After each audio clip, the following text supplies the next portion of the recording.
Yeah. Minsan mapaisip ka na lang, wala na ba silang ibang magawa? Mula sa screen hanggang sa kalsada, pero pasensya na, hindi niyo ako mapapatumba.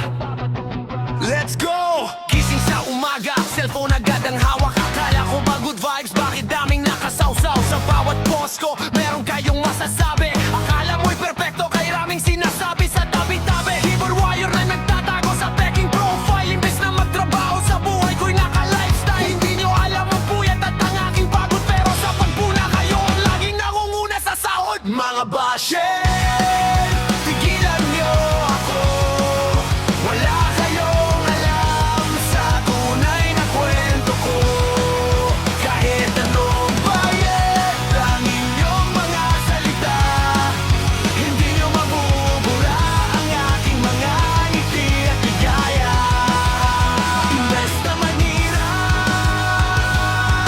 ayusin ang sarili nyo.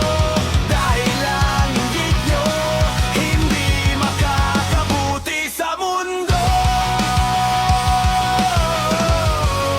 Tigilan nyo ako. Yeah. Tigilan nyo.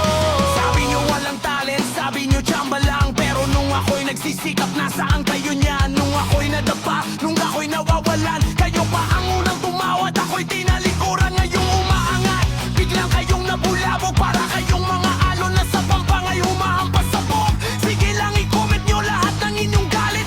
Gagawin ko tong hagdanan para lalo lumangit. Hindi ako gaya, sadyang nanawa lang. Sa oras na sinasayang nyo sa buhay ng ibang tao, ang bawat hate nyo ay dagdag na fuel sa akin, para mas galingan at pangarap ay abutin. Kaya salamat na rin dahil kayo aking salamin, na kahit ang inyong win nyo, hindi nyo ako kayang basagin. Mga basher, tigilan nyo ako. Wala kayong alam sa tunay na kwento ko.